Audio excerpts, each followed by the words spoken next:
the 12th of January, 2022.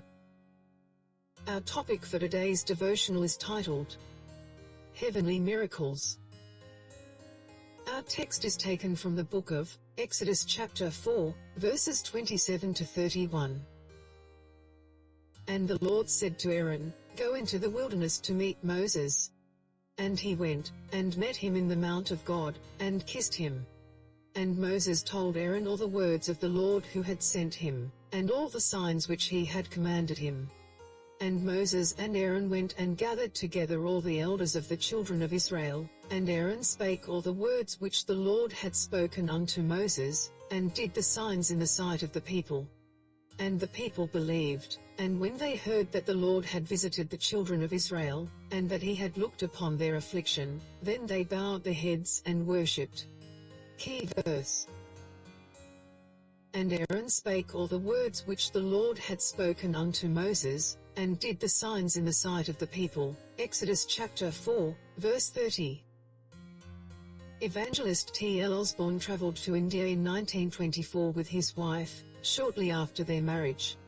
They carried the gospel of Christ to millions in India but returned without making much impact. Their message was true and powerful, and the sermons were good, but the Indians were not after good sermons or another religion, they already had one. What they needed was a confirmation of the gospel of signs, miracles and wonders, which they did not have. Osborne would later take the gospel of Christ to 70 countries, including India, when the anointing manifested, to back up the word with signs following. Moses, who left Egypt, was presented in our text to the elders of Israel.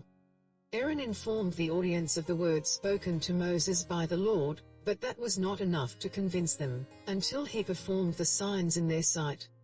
Then they believed and bowed their heads in worship to God, for they knew that their deliverance from Egypt was near. Anyone familiar with the state of things in Egypt at this time knew it would take more than good intentions or sermons to convince Pharaoh and the Egyptian taskmasters to free Israel.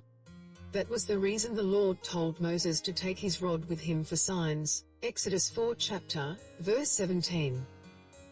Anyone familiar with the state of things in Egypt at this time knew it would take more than good intentions or sermons to convince Pharaoh and the Egyptian taskmasters to free Israel.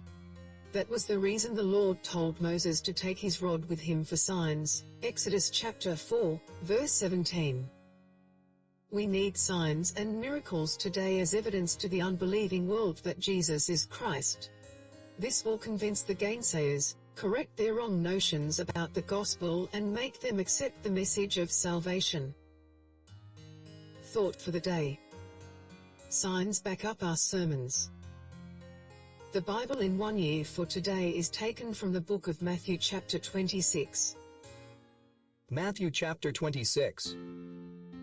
And it came to pass, when Jesus had finished all these sayings, he said unto his disciples, Ye know that after 2 days is the feast of the Passover, and the Son of Man is betrayed to be crucified.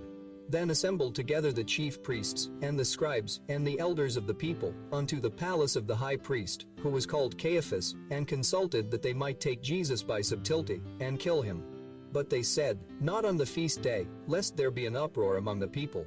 Now when Jesus was in Bethany, in the house of Simon the leper, there came unto him a woman having an alabaster box of very precious ointment, and poured it on his head, as he sat at meat.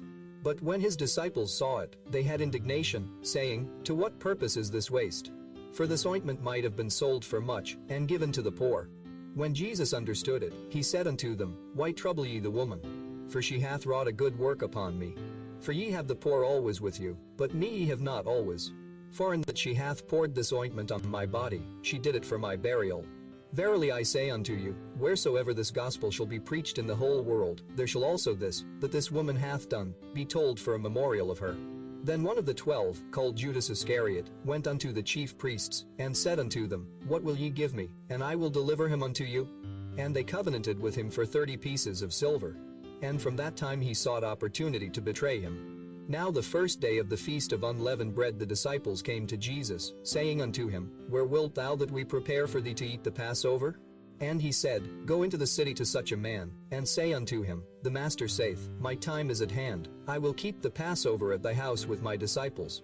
And the disciples did as Jesus had appointed them, and they made ready the Passover. Now when the even was come, he sat down with the 12. And as they did eat, he said, Verily I say unto you, that one of you shall betray me. And they were exceeding sorrowful, and began every one of them to say unto him, Lord, is it I? And he answered and said, He that dippeth his hand with me in the dish, the same shall betray me. The Son of Man goeth as it is written of him. But woe unto that man by whom the Son of Man is betrayed. It had been good for that man if he had not been born. Then Judas, which betrayed him, answered and said, Master, is it I? He said unto him, Thou hast said.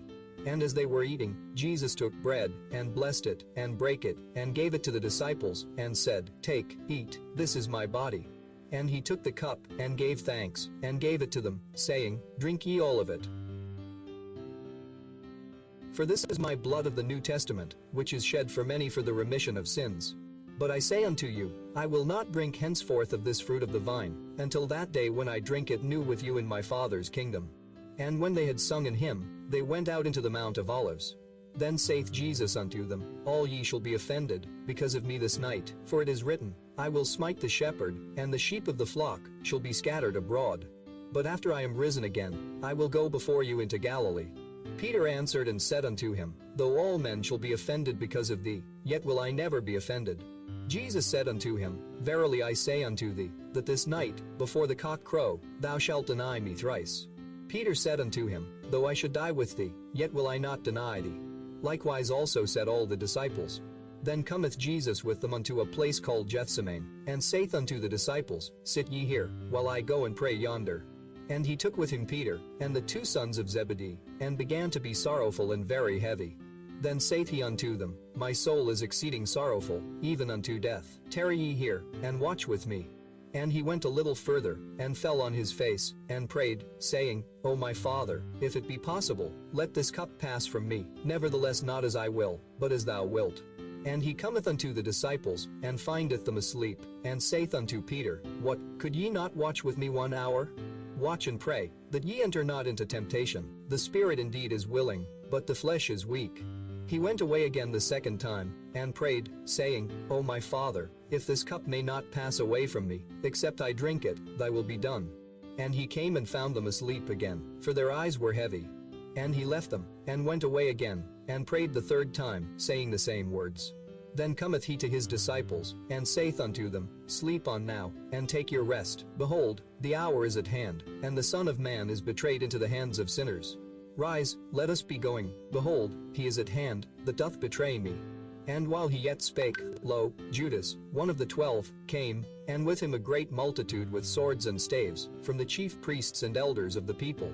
Now he that betrayed him gave them a sign, saying, Whomsoever I shall kiss, that same is he, hold him fast. And forthwith he came to Jesus, and said, Hail, Master, and kissed him. And Jesus said unto him, Friend, wherefore art thou come? Then came they, and laid hands on Jesus, and took him.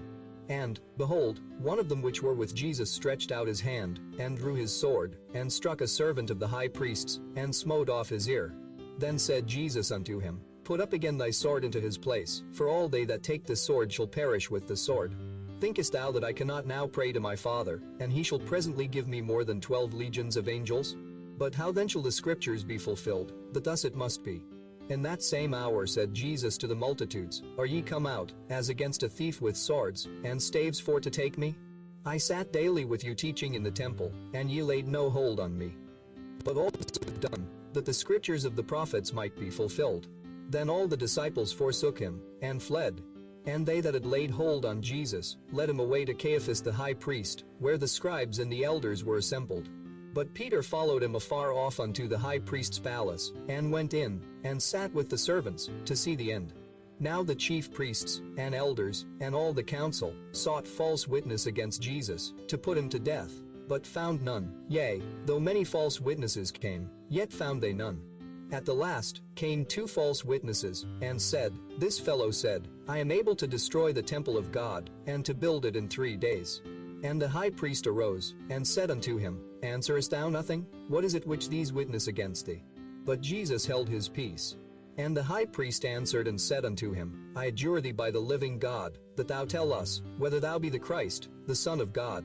Jesus saith unto him, Thou hast said, Nevertheless I say unto you, hereafter shall ye see the Son of Man sitting on the right hand of power, and coming in the clouds of heaven. Then the high priest rent his clothes, saying, He hath spoken blasphemy. What further need have we of witnesses? Behold, now ye have heard his blasphemy. What think ye? They answered and said, He is guilty of death. Then did they spit in his face, and buffeted him. And others smote him with the palms of their hands, saying, Prophesy unto us, thou Christ, who is he that smote thee? Now Peter sat without in the palace, and a damsel came unto him, saying, Thou also wast with Jesus of Galilee. But he denied before them all, saying, I know not what thou sayest. And when he was gone out into the porch, another maid saw him, and said unto them that were there, This fellow was also with Jesus of Nazareth. And again he denied with an oath, I do not know the man. And after a while came unto him they that stood by, and said to Peter, Surely thou also art one of them, for thy speech bewrayeth thee. Then began he to curse and to swear, saying, I know not the man. And immediately the cock crew. And Peter remembered the word of Jesus, which said unto him, Before the cock crow, thou shalt deny me thrice. And he went out, and wept bitterly.